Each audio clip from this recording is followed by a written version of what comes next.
जय हिंद प्यारे बच्चों। तो स्वागत है आप सभी लोग का आपके अपने प्यारे से YouTube channel CKS online classes में। तो प्यारे बच्चों, आज की इस क्लास में हम लोग पढ़ने वाले हैं क्लास 12 हिस्ट्री यानी इतिहास के सब्जेक्टिव क्वेश्चन, जो कि आपके फाइनल एग्जाम 2025 के परीक्षा के लिए काफ़ी ही महत्वपूर्ण है बाबू।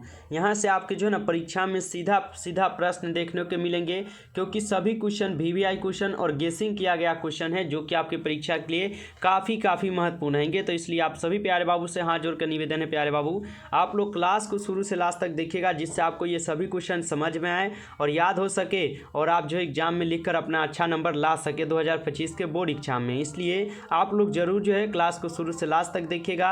रोज रात हम लोग का 7:30 से लाइव क्लास भी चलता है। अगर आप नए जुड़े हैं तो आप जरूर जो है चैनल को जरूर आप सब्सक्राइब कर लीजिए। सब्सक्राइब करके ऑल पे दबा के एक बार कमेंट में जरूर आप yes I am new student sir लिखिएगा, जिससे आपको जो है क्लास के बाद हम आपको एक नंबर देंगे, जिस नंबर पर आप मैसेज करके हमसे बिल्कुल ही फ्री PDF लेकर अपनी तैयारी कर सकते हैं। यहाँ पर आप लोगों का पैसा नहीं लगता है, सिर्फ आपको पढ़ना है और पढ़कर आपको PDF लेकर रिवीजन भी करते चलना है, जिससे आपकी तैयारी अच्छा से हो सके।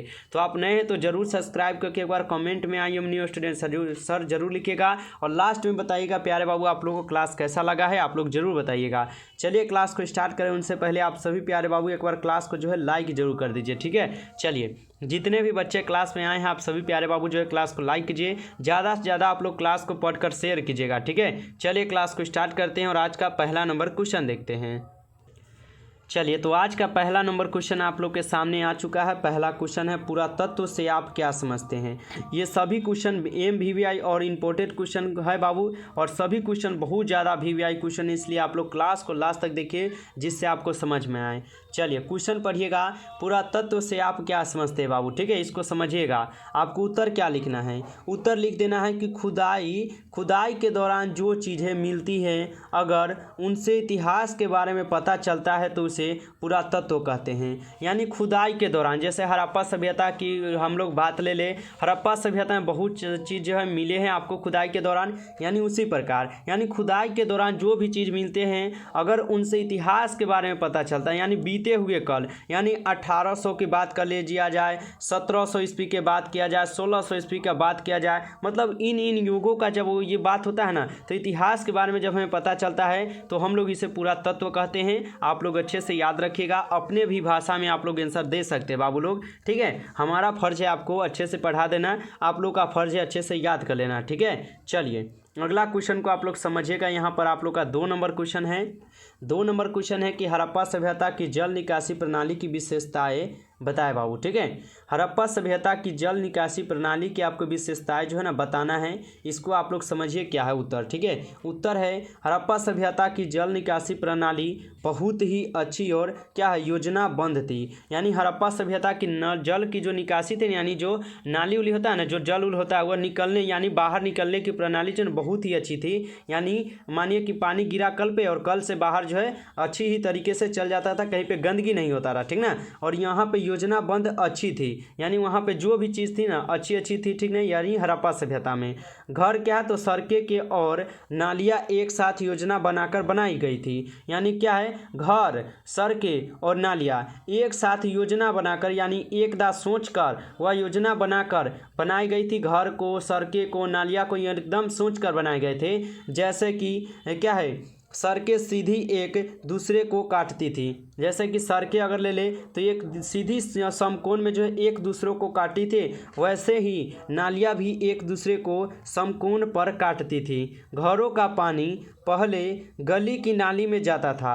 यानी पहले जब यहाँ पर अच्छा क्या था, व्यवस्था नहीं था, तो घरों की जो पानियाँ होती थी वह नाली में जाता था, फिर वहाँ से मुख्य नाली में चला जाता था। यानी वहाँ से फिर वह बड़े नाली वाले में जाता थे और उनके माध्यम से वहाँ पे बहाव होते थे, ठीक है। तो इसको आप लोग याद रखिएगा। अगर कहें हड़प्पा सभ्यता की जल निकासी प्रणाली की विशेषताएं बताएं, तो आप लोग जरूर इसे याद कीजिए, जिससे आप लिख पाएँ। और ये 100% बाबू हम बोल सकते हैं कि ये प्रश्न आपके एग्जाम में जो है 2025 के फाइनल एग्जाम में भी पूछेगा, ठीक है। चलिए अगला क्वेश्चन देखिएगा आप लोग। नेक्स्ट क्वेश्चन है 3 नंबर क्वेश्चन है।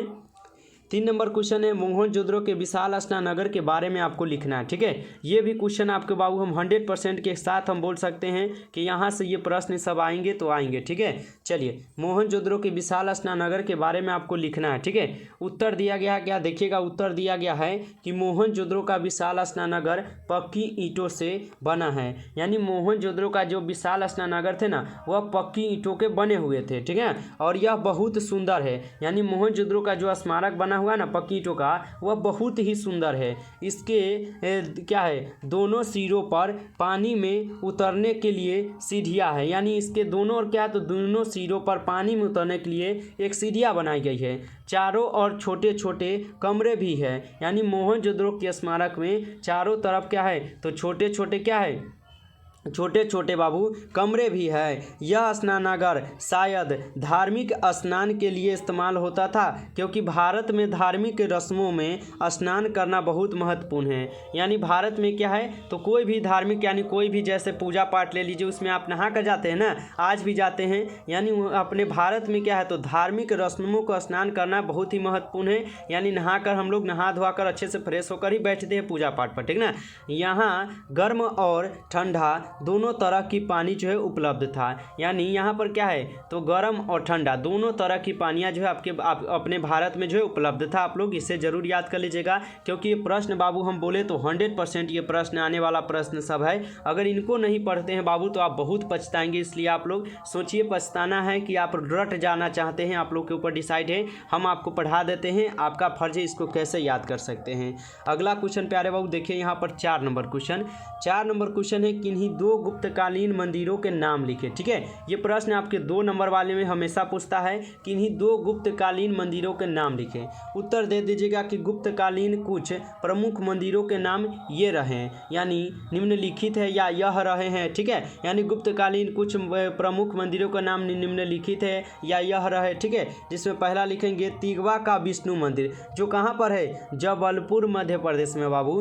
तिगवा का विष्णु मंदिर कहाँ पर है, जबलपुर मध्य प्रदेश में। दूसरा में लिख देना है भूमरा का शिव मंदिर, जो कि नागौर मध्य प्रदेश में है। आपको इससे भी अच्छे से याद कर लेना है। ये प्रश्न आपके 2 नंबर वाला में पूछता है, इसलिए याद जरूर कर लीजिएगा। चलिए आगे बढ़ते हैं प्यारे बाबू। अगला क्वेश्चन 5 नंबर पढ़िएगा। 5 नंबर क्वेश्चन रहेगा महाजन पद से आप क्या समझते हैं। ये भी क्वेश्चन बाबू VVI क्वेश्चन रहेंगे आपके एग्जाम के लिए, इसलिए क्लास को लास्ट तक देखिए और जो भी क्वेश्चन हम बताते चले उसको आप नोटबुक पर लिखते चलिए हमारे साथ, या याद करते चलिए। ठीक है, चलिए तो महाजन पद से प्यारे बाबू आप क्या समझते हैं। उत्तर है उत्तर वैदिक काल में जिस क्षेत्रीय राज्य के उदय की प्रक्रिया आरंभ हुई थी वह 6ठी सदी ईस्वी तक आते आते बड़े राज्य में बदल गई बाबू। ठीक ना, यानी उत्तर वैदिक काल में जिस क्षेत्रीय राज्यों के जो उदय की प्रक्रिया आरंभ हुई थी ना वह 6ठी सदी ईस्वी तक आते आते बड़े राज्य में जो है बदल गया। यानी छोटा था पहले और आते आते क्या, तो वह बड़ा होता चला गया। ठीक है, चलिए इन्हीं प्रभुता संपन्न राज्यों को महाजनपद कहा गया है। बौद्ध ग्रंथ के अनुसार 16 महाजनपद थे। बौद्ध ग्रंथ के अनुसार कुल कितने महाजनपद है बाबू, 16 महाजनपद है। ऑब्जेक्टिव में भी पूछेगा और सब्जेक्टिव तो आपको बनाना ही बनाना है। आप लोग अच्छे से रटते चलिए बाबू। ठीक है, चलिए जो बच्चे जो है क्लास को लाइक नहीं किए हैं, आप लोग इतना इंटरेस्टेड क्लास है, मज़ा आ रहा है बाबू क्लास पढ़ाने में और आपको पढ़ने में भी आना चाहिए। ठीक है, तो मज़ा आ रहा है तो आप लोग एक बार लाइक कीजिए, नए हैं तो आप सब्सक्राइब करना ना भूलिए। सब्सक्राइब करके जुड़िए और ऑल पे दबा के रखिए, जिससे जब भी क्लास हो उसका नोटिफिकेशन आपके पास पहुंच पाए। आप डेली क्लास कीजिए और डेली यहां से बिल्कुल फ्री PDF लेकर पढ़ाई कीजिए, आपकी भी तैयारी अच्छा से हो जाएगा बाबू यहां से। ठीक है, चलिए हिंदू धर्म के 2 महाकाव्यों के नाम लिखें। हिंदू धर्म के 2 काव्यों के नाम आपको लिखना है। उत्तर है हिंदू धर्म के 2 प्रमुख महाकाव्य कौन है, रामायण है और महाभारत। जो क्या है, तो हिंदू धर्म के 2 महाकाव्यों के नाम है बाबू। इसे भी आप लोग याद रखिएगा, 1 शॉर्ट क्वेश्चन रहेगा। अगला question 7 number question. 7 number question है दीन ए इलाही से आप क्या समझते हैं। दीन ए इलाही से प्यारे बाबू आप लोग क्या समझते हैं, इसको आप लोग ध्यान से समझिए। उत्तर है दीन ए इलाही अकबर द्वारा 1582 ईस्वी में शुरू किया गया था, ठीक ना। यानी दीन ए इलाही जो है ना अकबर द्वारा 1582 ईस्वी में जो है शुरू किया गया था, एक नया धर्म था। और ये क्या थे, तो एक नया धर्म थे दीन ए इलाही, ठीक है। और अकबर के द्वारा ही शुरू किया गया था 1582 में, इसको याद रखिएगा। जिसका उद्देश्य सभी धर्मों के क्या है, अच्छे पशुओं को मिलाना था। यानी जिसका उद्देश्य क्या था, तो सभी धर्मों के अच्छे पहलुओं को मिलाना था। यानी जो भी जाति पाति हम लोग जानते हैं ना, उनको एक मिलाना था कि कोई भी जाति पाति भेदभाव न रख पाए, ठीक है। इसमें क्या है, तो मुख्य रूप से हिंदू और मुसलमान धर्म के सिद्धांत शामिल थे, लेकिन सभी धर्मों के लोगों को इसे अपनाने की अनुमति थी बाबू। इसका मकसद विभिन्न धर्मों के बीच एकता और समरसता बनाना था। यानी दीन ए इलाही का मतलब अकबर का एक ही धर्म मतलब कहना था कि जो भी हम लोग ना जाति पाति में भेदभाव रखते हैं, कहता ना कि हाँ ये इस जाति से है, हम इसके साथ नहीं खाएंगे तो उसके साथ नहीं खाएंगे, उसके साथ नहीं घूमेंगे, ये सब जो है ना बिल्कुल गलत है, ठीक ना। यानी हम लोग भी है तो हम लोग अभी जितना भी पहले का जाति पाति लोग मानते थे अब उनको हम लोग ख़त्म करते जा रहे हैं, ठीक ना। और हम लोग जो है कोई भी जाति का भाई है या दोस्त लगेगा, उनको हम लोग अपने साथ खिलाते हैं, खाते हैं, घूमते भी है, ठीक ना। यानी आप लोग भी जाति पाति जो है कभी भी मत कीजिएगा, ठीक है। आप लोग पढ़ लिख रहे हैं तो आप लोग इस पर ध्यान रखिए कि आप किसी से भेदभाव कभी मत कीजिए। सब एक समान है, सब इंसान है बाबू, और सब एक है, आप लोग अच्छे से याद रखिएगा। चलिए आगे बढ़ते हैं। अगला क्वेश्चन है 8 नंबर क्वेश्चन कि ताजमहल किसने और कहाँ बनवाया था, ठीक है।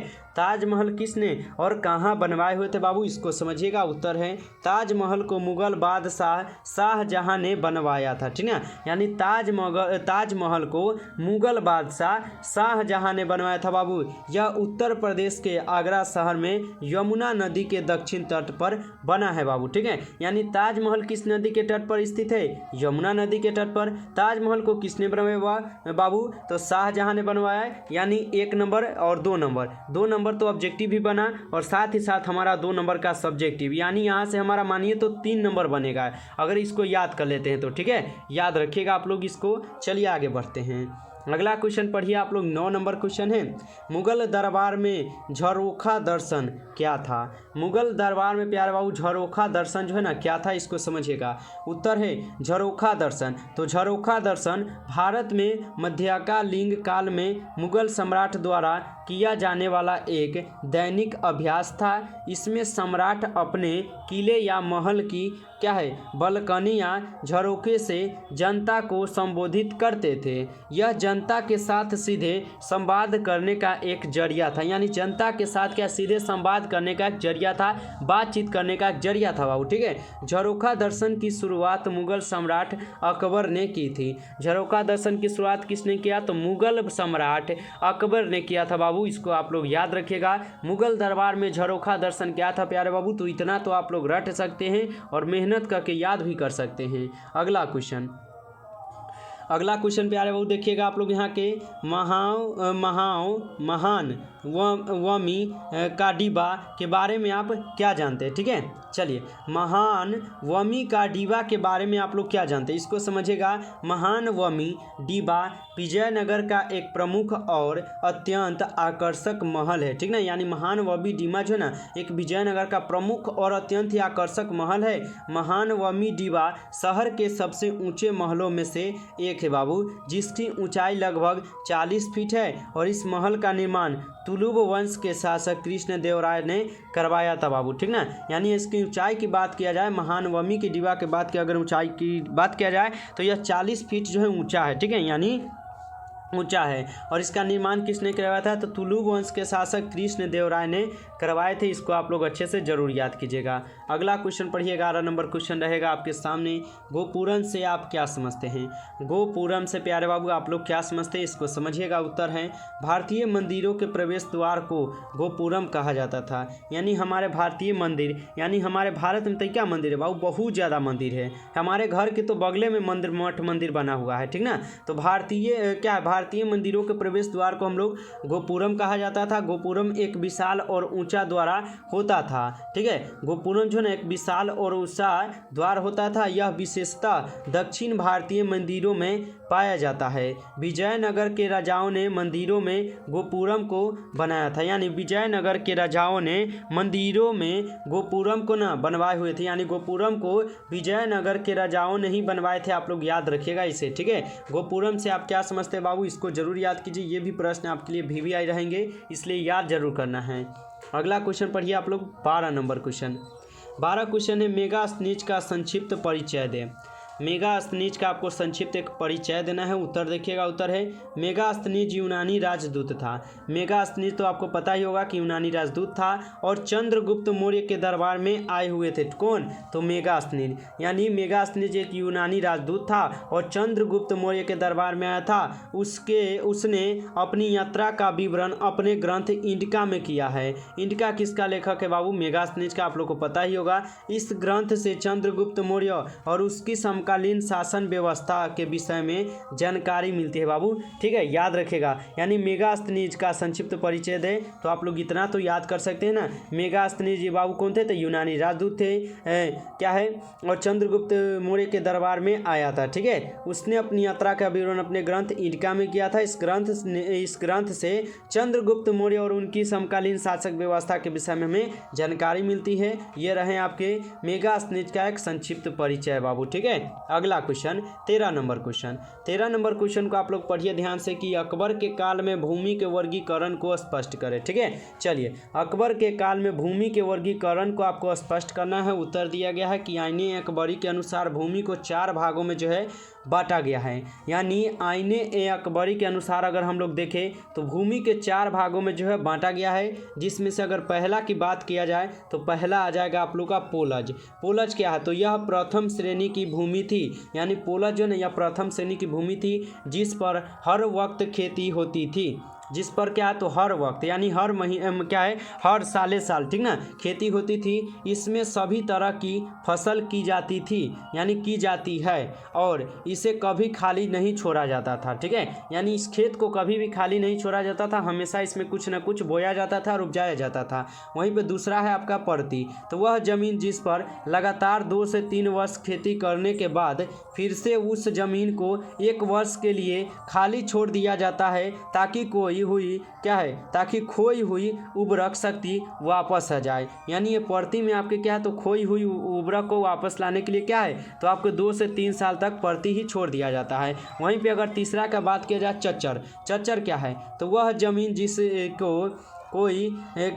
जिसको खोई हुई उर्वरता शक्ति प्राप्त करने के लिए 3 या 4 वर्षों तक खाली छोड़ दी जाती है। यानी चच्चर क्या है? तो वह जमीन जिसको खोई हुई उर्वरक शक्ति प्राप्त करने के लिए 3 से 4 वर्ष तक जो है खाली ही छोड़ दी जाती है, यानी उस खेत में कुछ भी नहीं बोया जाता है। ठीक है, वहीं पे आता है 4 में बंजर।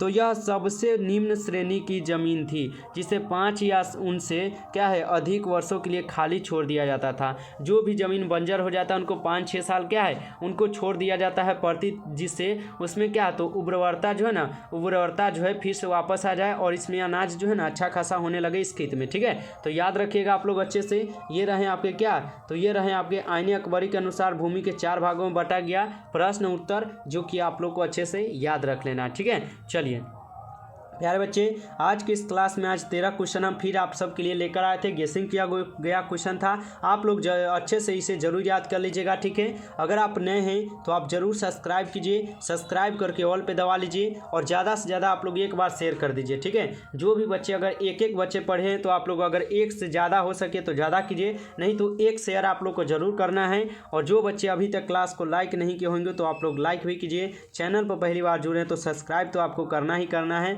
और ऑल पे दबा के रखना है, तभी जो आने वाले क्लास को आप पढ़कर अपनी तैयारी कर पाएंगे। तो चलिए मिलेंगे फिर नेक्स्ट क्लास में। उससे पहले आप लोग को एक बार नंबर दे देते हैं, जो बच्चे नए होंगे आप लोग इस नंबर पर मैसेज कर लीजिएगा 962 18 834। अगर आप नए हैं तो इस नंबर पर मैसेज करके हमसे बिल्कुल ही PDF ले सकते हैं और अपनी तैयारी कर सकते हैं। तो चलिए फिर मिलते हैं नेक्स्ट क्लास में, तब तक के लिए बाय बाय। सभी प्यारे बच्चों को आप लोग मन लगाकर पढ़ाई करते ही बेस्ट ऑफ लक।